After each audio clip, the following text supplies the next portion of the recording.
Hello everyone, how are you? I hope all of you are happy and healthy and once again you are most welcome to my YouTube channel GK with MKF। साथियों, आज की video में हम आपको general science अर्थात सामान्य विज्ञान से संबंधित टॉप 20 क्वेश्चन आंसर देंगे। और साथियों, ये जो पूरी सीरीज है लगभग 1000 प्रश्नों की सीरीज होगी और उसको हम पार्ट वाइज वीडियो में कवर कराएंगे। और फ्रेंड्स, ये सभी प्रश्न मोस्ट इंपॉर्टेंट है। प्रत्येक परीक्षाओं में लगभग घुमा फिरा कर ये कहीं ना कहीं प्रश्न फंसते हैं, आते हैं। और साथियों, आपके लिए खुशी की बात यह है कि आपकी सुविधा के लिए हमने ये जो जनरल साइंस की जितनी भी वीडियो आएंगे साथियों, दोनों ही भाषाओं में आएगी, हिंदी और इंग्लिश दोनों में, ताकि आपको कोई भी दिक्कत परेशानी समझने में ना हो। तो चलिए फ्रेंड्स, वीडियो को बिना स्किप के एंड तक पूरा ध्यान से देखना और अंत में पूछे गए सवाल का जवाब भी कमेंट बॉक्स में जरूर लिखना। तो आज का पहला प्रश्न है कि मानव शरीर का सामान्य तापमान कितना होता है? The normal temperature of the human body is 180 kelvin, 210 के 300 केल्विन या फिर 310 केल्विन। तो फ्रेंड्स, इसका जो राइट आंसर हो जाएगा वो हो जाएगा ऑप्शन नंबर डी, 310 केल्विन। जो हमारा जो ह्यूमन बॉडी होती है फ्रेंड्स, उसका टेम्परेचर जो सामान्य तापमान होता है वह 310 केल्विन होता है, याद रखिएगा। चलिए नेक्स्ट क्वेश्चन नंबर 2 है कि पानी निम्न में से किस ताप पर जमता है? Which of the following at what temperature does water freeze? 32 degree Fahrenheit, 0 degree Celsius, 273 kelvin या फिर ये सभी। तो साथियों, यदि आप ऑप्शन नंबर बी सोच रहे हैं तो वैसे तो आप सही हैं, लेकिन आप क्वेश्चन के आधार पर आप गलत हो जाएंगे, क्योंकि साथियों इसका जो राइट आंसर है वह है ऑप्शन नंबर डी, उपरोक्त सभी। पानी किस ताप पर जमता है? यदि 32 डिग्री फ़ारेनहाइट दे दिया जाए तो भी ठीक है, 0 डिग्री सेल्सियस भी ठीक है और 273 केल्विन ये भी ठीक है। फ्रेंड्स, तीनों ही ये इक्वल है। फ़ारेनहाइट में इतना, 0 सेल्सियस में 0 डिग्री और केल्विन में जमता है पानी 273 केल्विन पर। तो फ्रेंड्स, सभी फैक्ट याद रखिएगा। ये प्रश्न किसी भी तरीके से घुमा फिरा कर पूछ सकते हैं। कई बार हमें 0 डिग्री सेल्सियस याद रहता है, लेकिन हम इनको भूल जाते हैं। तो फ्रेंड्स, इनको भी याद रखिएगा। चलिए नेक्स्ट क्वेश्चन नंबर 3 है कि निम्न में से पानी किस ताप पर उबलता है? अभी आपने जमने की बात सुनी, जमने की बात देखी, अभी आप बताइए कि पानी उबलता किस ताप पर है? Which of the following at what temperature does water boil? 212 degree Fahrenheit, 100 degree Celsius, 313 Kelvin या फिर ये सभी। तो साथियों, इसका भी जो राइट आंसर है ऑप्शन नंबर डी हो जाएगा, ये सभी। 212 डिग्री फ़ारेनहाइट, 100 डिग्री सेल्सियस या फिर 313 केल्विन, ये तीनों ही राइट आंसर हैं। इन तीनों पर ही पानी उबल जाता है। चलिए फ्रेंड्स, याद रखिएगा। नेक्स्ट क्वेश्चन की ओर बढ़ते हैं। अगला प्रश्न है कि निम्न में से कौन ऊष्मा का सबसे अच्छा चालक है? Which of the following is the best conductor of heat? जो ऊष्मा का सबसे अच्छा चालक है हीट का, वह कौन सा है निम्न में से? पारा, पानी, चमड़ा या फिर बेंजीन? मरकरी, वाटर, लेदर या फिर बेंजीन? तो साथियों, इसका जो राइट आंसर है वह हो जाएगा ऑप्शन नंबर ए, पारा। साथियों, जो भी ऊष्मा का जो सबसे अच्छा चालक होता है वह पारा होता है, ये याद रखिएगा। और इसे हम और भी एक नाम से जानते हैं, quick silver.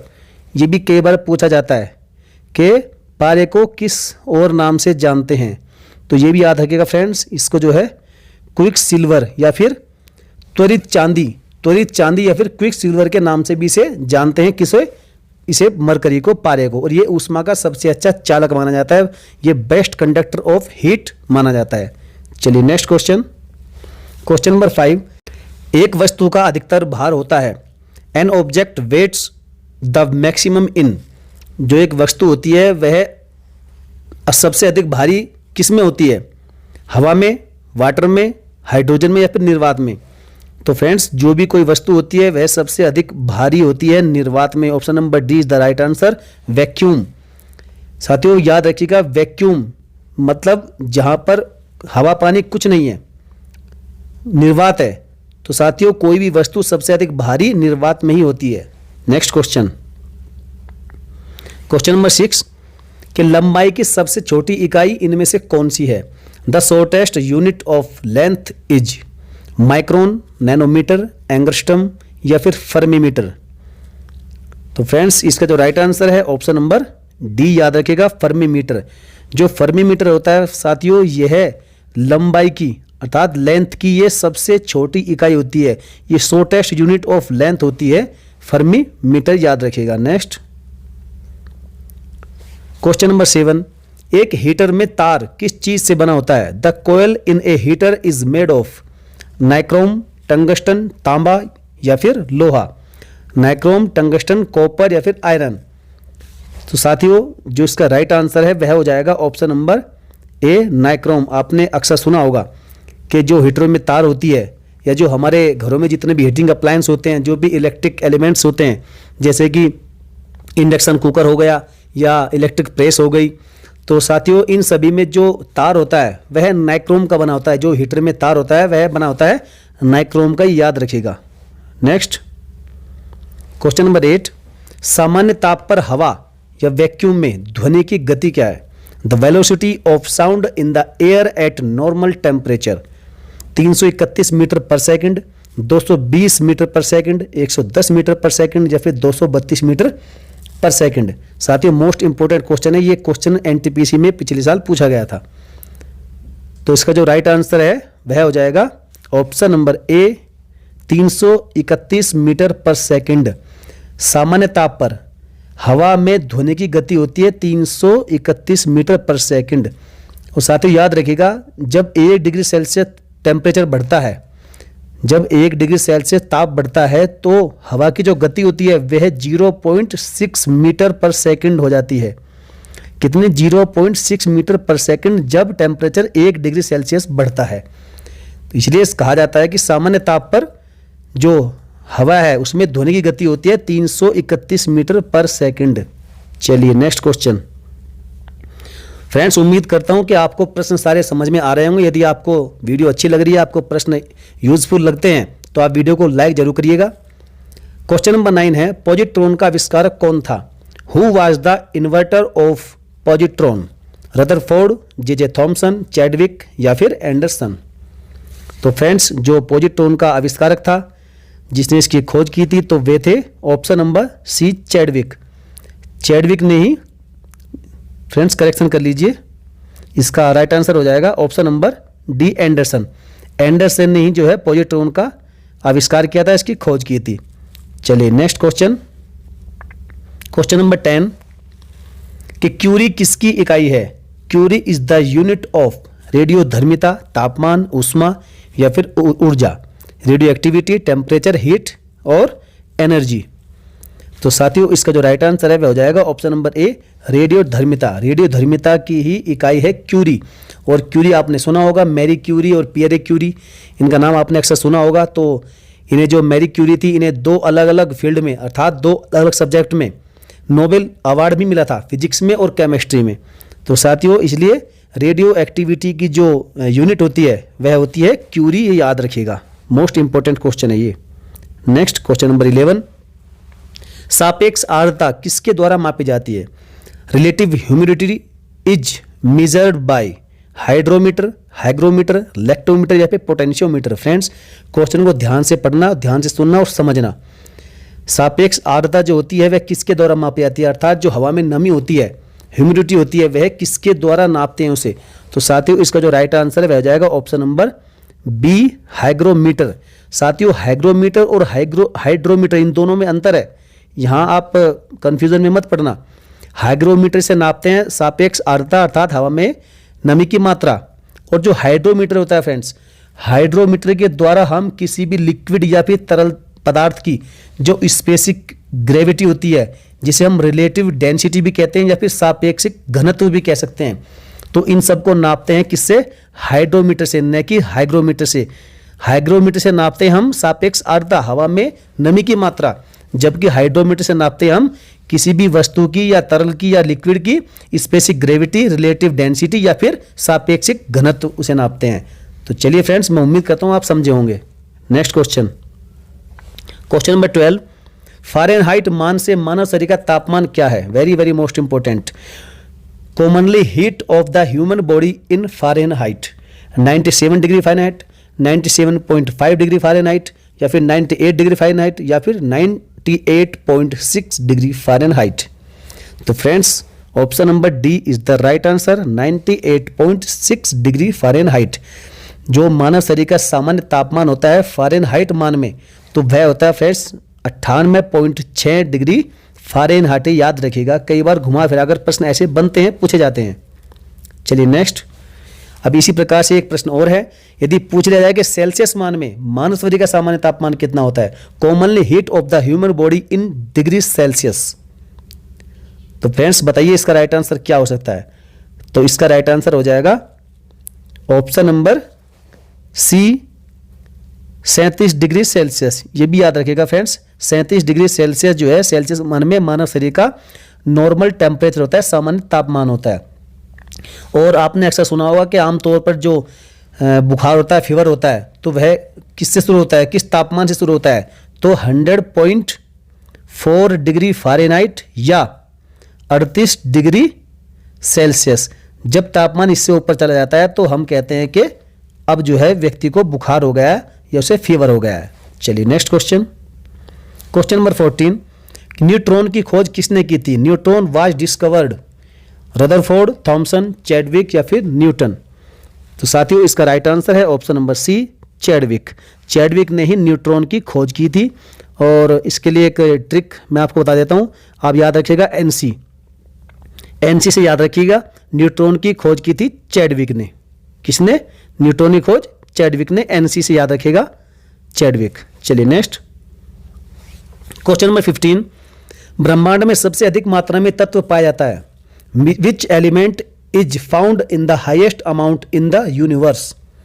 Hydrogen, nitrogen, helium या फिर ऑक्सीजन।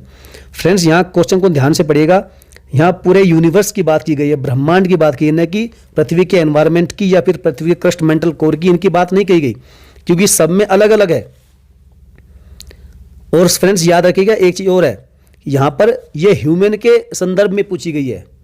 ह्यूमन के संदर्भ में पूछा गया है कि ब्रह्मांड में सबसे अधिक मात्रा में तत्व कौन सा पाया जाता है, ह्यूमन के रिलेटेड। अगर और किसी संदर्भ में पूछा जाएगा तो अलग हो जाएगा, लेकिन ह्यूमन के संदर्भ में पूछा गया तो इसका राइट आंसर हो जाएगा option number D, oxygen.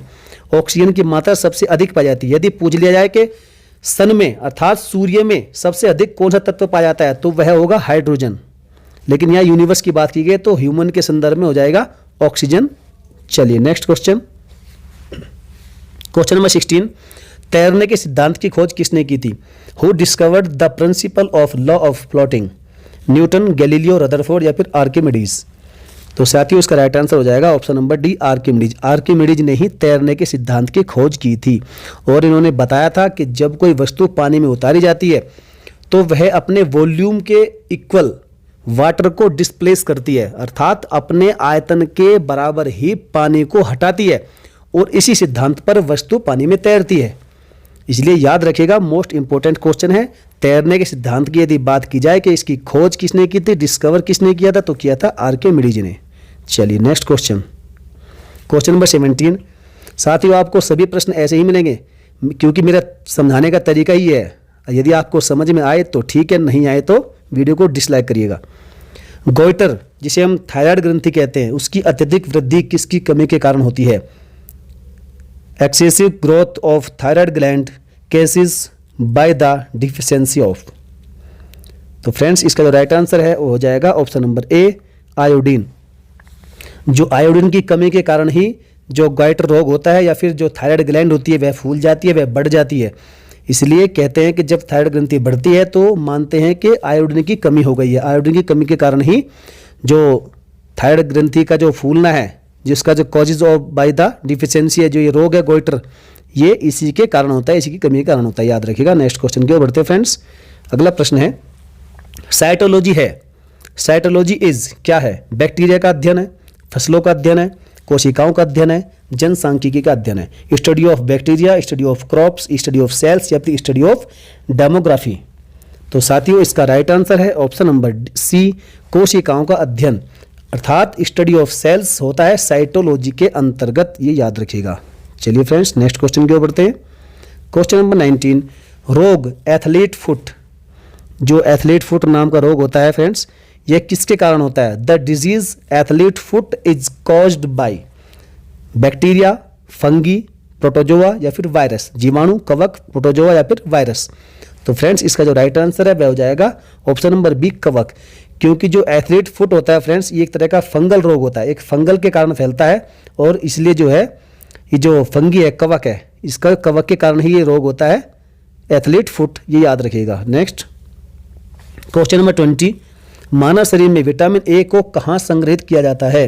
In human body vitamin A is stored in, बताइए फ्रेंड्स, जिगर में, त्वचा, फेफड़ा, गुर्दा, लीवर, स्किन, लंग्स या फिर किडनी? तो फ्रेंड्स इसका राइट आंसर है option number A, liver. Liver में ही विटामिन ए को संग्रहित किया जाता है। फ्रेंड्स देखिए, बहुत से विटामिन ऐसे होते हैं जो हमारी बॉडी अदर सोर्सेज से लेती है, बाहर से लेती है, जैसे कि विटामिन डी। विटामिन डी जो हमारी बॉडी लेती है वो त्वचा के माध्यम से लेती है, किससे? सनलाइट से। सनलाइट से त्वचा जैसे विटामिन डी लेती है, वैसे फ्रेंड्स और भी कई विटामिन होते हैं जो हम बाहर से लेते हैं, और कुछ हमारे शरीर के अंदर स्टोर हो जाते हैं। जैसे विटामिन ए, हम बाहरी चीज़ों से विटामिन ए लेते हैं, लेकिन जो संग्रहित होता है, जो इकट्ठा होता है, वो जो स्टोर होता है, वह किस में होता है फ्रेंड्स? वह लीवर में होता है। विटामिन ए इकट्ठा, याद रखिएगा, मोस्ट इंपॉर्टेंट क्वेश्चन है ये। नेक्स्ट फ्रेंड्स, आज का प्रश्न बड़ा ही आसान और आपके लिए सवाल है ये कि वायुमंडल की ऊपरी परत में ओजोन परत हमारी किस से रक्षा करती है? दृश्य विकिरण से, अवरक्त किरणों से, पराबैंगनी किरणों से, अंतरिक्ष किरणों से? उम्मीद करूंगा आप इसका राइट आंसर कमेंट बॉक्स में जरूर लिखेंगे और डिटेल से लिखेंगे, क्योंकि ये बहुत ही सिंपल क्वेश्चन है। आप शुरू से पढ़ते आ रहे हैं, न जाने कितनी बार आपने ये पढ़ा होगा। और यदि आपको इस क्वेश्चन का आंसर भी मालूम नहीं है तो फ्रेंड्स आपके पढ़ाई करने का कोई मतलब नहीं बनता। तो इसलिए मैं उम्मीद करूंगा कि आप इस प्रश्न का डिटेल के साथ में राइट आंसर कमेंट बॉक्स में जरूर छापेंगे। चलिए फ्रेंड्स, वीडियो को आपने बहुत बहुत ध्यान से देखा, इसके लिए आपका दिल से बहुत बहुत धन्यवाद। यदि आपको वीडियो अच्छी लगी तो वीडियो को लाइक करना बिल्कुल ना भूलें, अपने सभी साथियों में शेयर भी कर दिया करें। और आपके पास कोई सुझाव है तो प्रश्न के आंसर के साथ साथ आप अपने सुझाव भी कमेंट बॉक्स में छापिएगा। यदि कोई भाई बहन हमारे चैनल पर पहली बार आया तो चैनल को सब्सक्राइब करके बेल आइकन को प्रेस करना बिल्कुल ना भूले। चलिए फ्रेंड्स, मिलेंगे फिर किसी नेक्स्ट वीडियो में। जय हिंद, वंदे मातरम।